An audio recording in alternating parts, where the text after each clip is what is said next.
Buenas tardes, compañeros. En este video vamos a hablar de los métodos de almacenamiento de agua para el uso en la industria, cálculo de tuberías y accesorios, de parte de la asignatura de Instalaciones Industriales.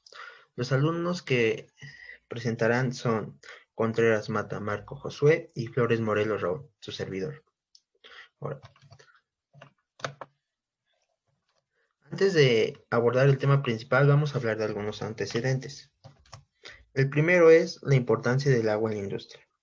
El agua dulce es un recurso natural de gran importancia para el ser humano, debido a sus innumerables aplicaciones, las cuales pueden ser desde el uso doméstico, la agricultura, hasta en la industria manufacturera, en donde el agua interviene en una gran mayoría de procesos para producir un bien o servicio. El agua puede ser un material, una materia prima o bien un material auxiliar.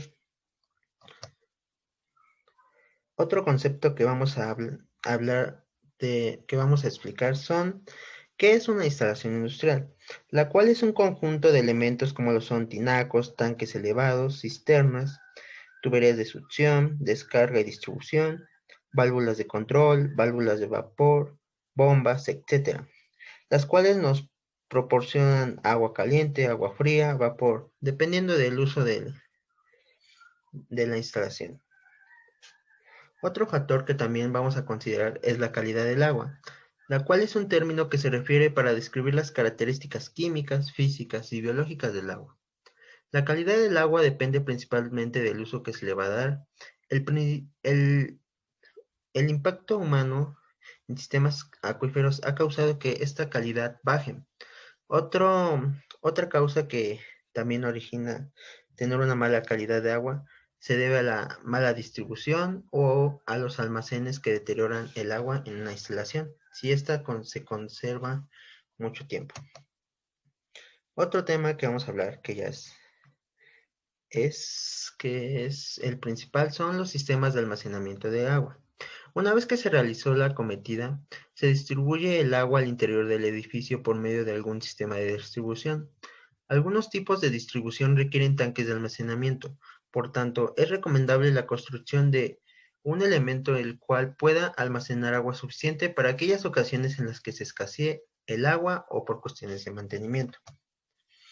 Ahora, este sistema lo compone un recipiente el cual cumple con la función de contener, proteger y preservar la calidad del agua, el cual es el tanque de almacenamiento de agua, el cual está compuesto por las siguientes partes: depósito de almacenamiento, compuertas de acceso, caseta de válvulas y bomba de agua y tanque de presión, el cual este último elemento lo tienen aquellos tanques que se entierran bajo tierra.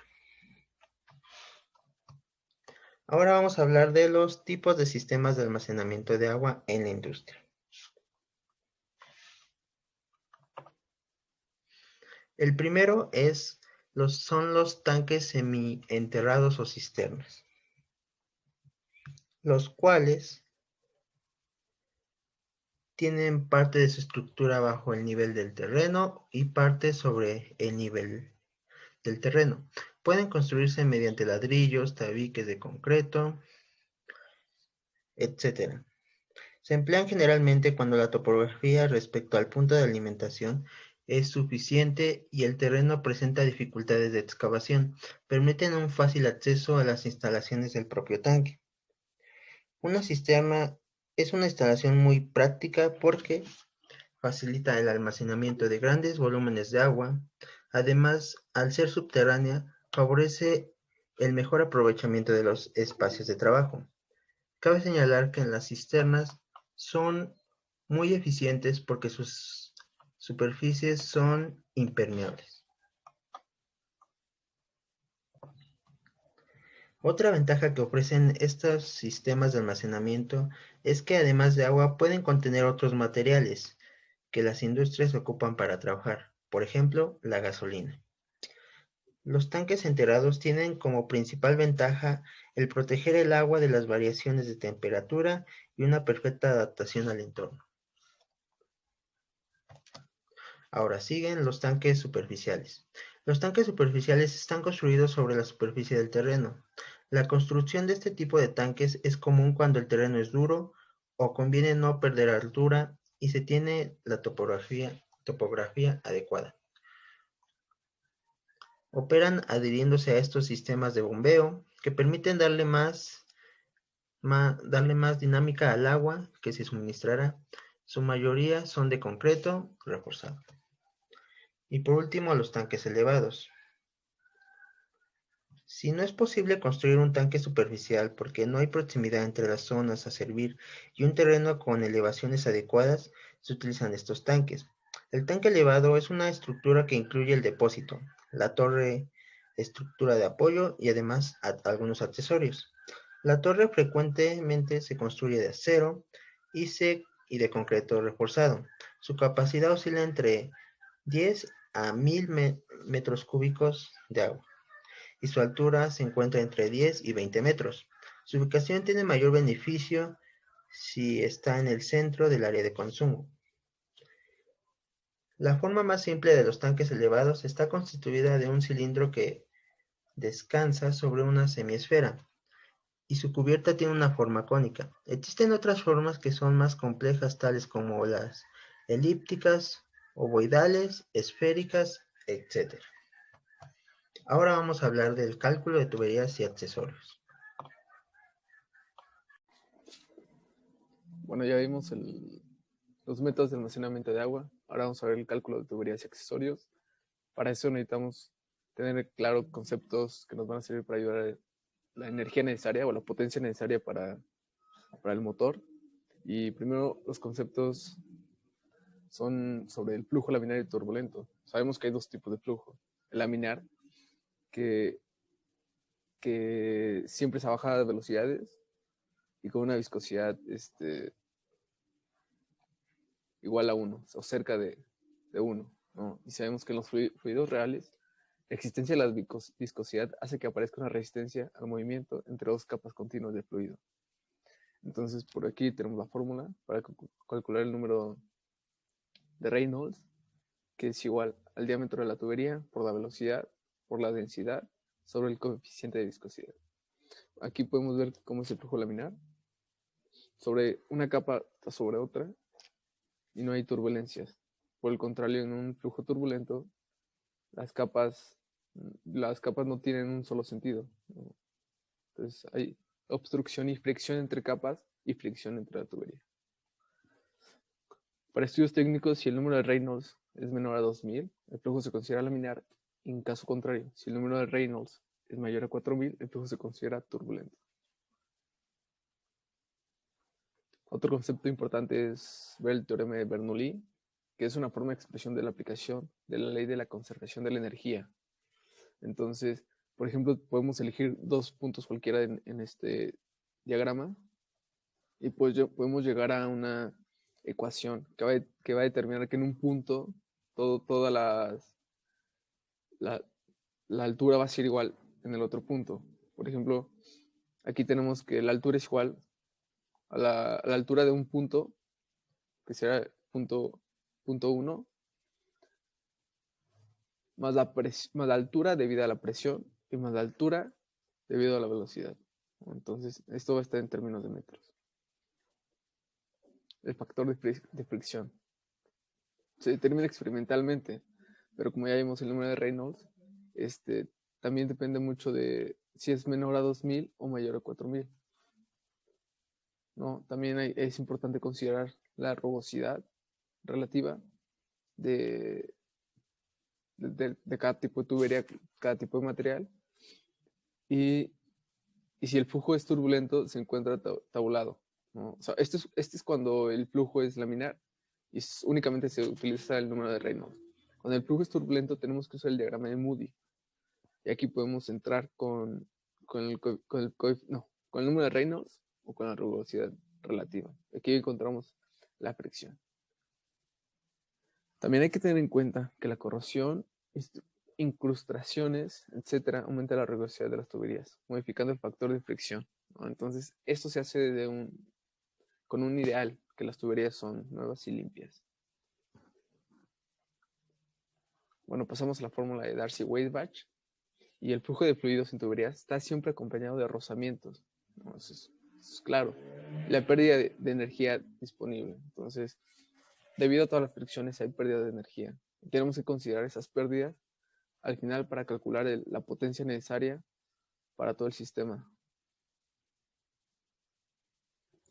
Por ejemplo, aquí tenemos que ya podemos hablar de pérdidas primarias, que es igual al factor de fricción por la longitud de tubería, por la velocidad media de flujo al cuadrado, sobre el diámetro interior de la tubería, por 2 veces la aceleración de la gravedad.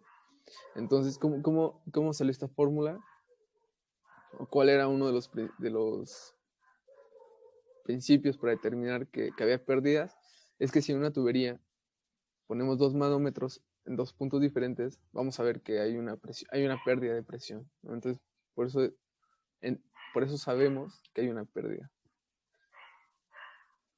que son las pérdidas de fricción primaria, que se presenta por la resistencia que se opone a dicho movimiento, ¿no? Y es a través de las paredes de la tubería. Entonces, podemos llegar a esto.